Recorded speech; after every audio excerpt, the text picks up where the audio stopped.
Ladies and gentlemen, all protocols observed. Good morning, good afternoon, good evening, from wherever you are joining us from. My name is Jean Pomise from Rwanda.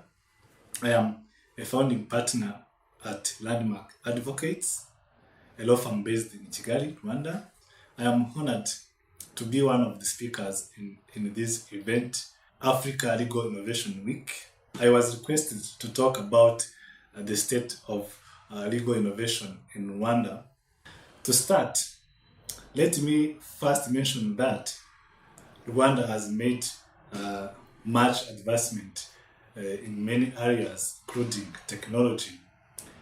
For instance, now the internet coverage is almost 100% of the whole territory, and most of the public services are now available or can be offered online or via mobile applications. You might have heard about Irembo services, which is a portal used as any government services tool. Reaching that point was a result of positive and regulatory framework which encourages creativity in general. In this context, some laws relating to the ICT have been enacted and others are awaited. These are, for instance, the law governing the information and technologies, whose main aim is to establish a framework for ICT policy and regulations. As I speak now, we have a bill on the protection of data and privacy, which has been recently approved by the cabinet, which means it will translate into a law in the near future. In line with the development and regulation of ICT, specific public institutions have been created. Those are, for instance, the Ministry of ICT and Innovation, that is mandated to monitor and evaluate the implementation of national policies, strategies, and programs to promote technology and communication, developing and disseminating policies and strategies and programs for ICT innovation. We also have Rwanda Information Society Authority, that is an affiliated agency of the Ministry of ICT, put in place to be at the forefront of all ICT projects, implementation, and streamline research, infrastructures, and innovation within the ICT sector. Another important agency which has been put in place is the National Cybersecurity Agency, which has the mission of building skills and capacities in cybersecurity with a view to ensuring the protection of the national integrity and security in order to achieve economic and social development. Within the private sector, there is the ICT Chamber, which is an arm of the Private Sector Federation created with the aim of stimulating entrepreneurship and innovation in the area of ICT. As far as the legal tech is concerned, there is no regulatory framework which is particular to the legal tech in place, but the general environment is also favorable to the legal tech. Regarding legal tech innovations in Rwanda, in line with easing and speeding the service delivery by courts, in 2016, the judiciary put in place an integrated electronic case management system known as IECMS, which is used by many justice players such as the Investigation Bureau, the prosecution, lawyers, parties to the case, etc., to communicate with court staff and make all sorts of filings. The system also assists the users, especially the court staff, in the performance and management of their work.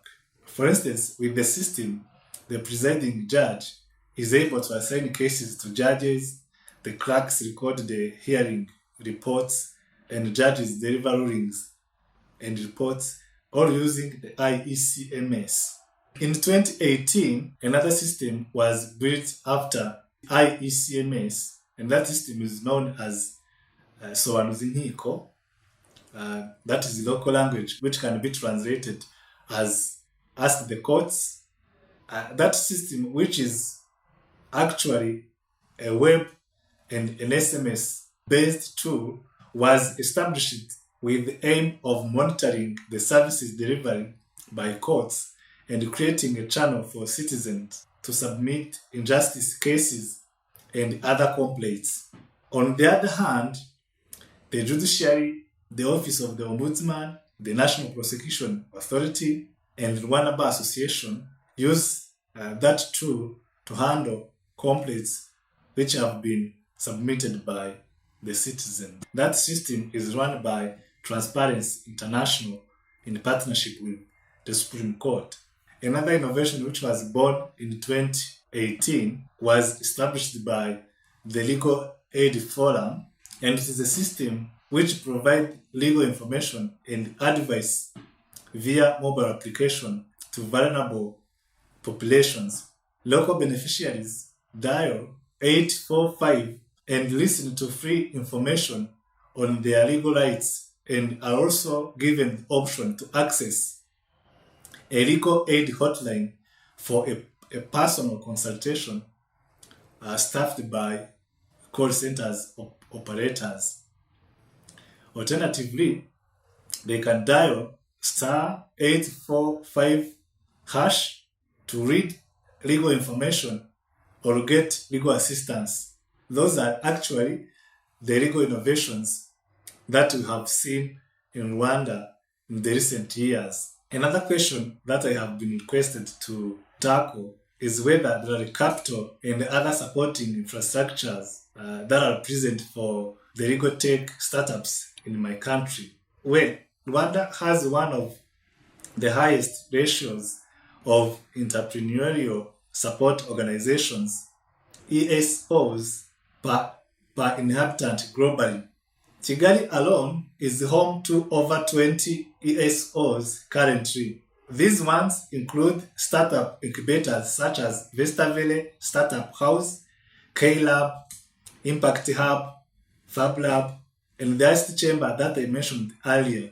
Those ones equip the beneficiaries with practical skills and connect them to relevant investors. However, as far as the legal tech is concerned, there is no ESO or government agency that exclusively fosters legal techs, which means that the startups in that sector are not given any special attention. Another question that I have to tackle is whether there are best practices that have been implemented in other jurisdictions with regards to the justice sector and innovation. As far as the court hearings are concerned, and in line with easing and speeding the job of court clerks, we need technologies that perform live transcriptions of hearings. It means that you speak and the software transform what you say in writing.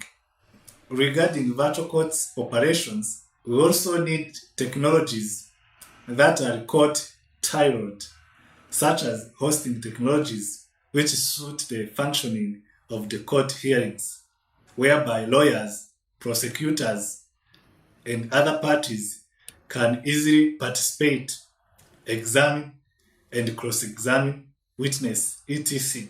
As you can realize from my presentation, the legal tech industry is almost blank.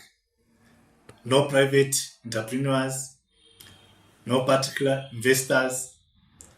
So, to further develop the legal tech ecosystem, I would recommend tech entrepreneurs and investors to explore the legal tech industry, not only to ease the access to justice, but also to eventually make money from it.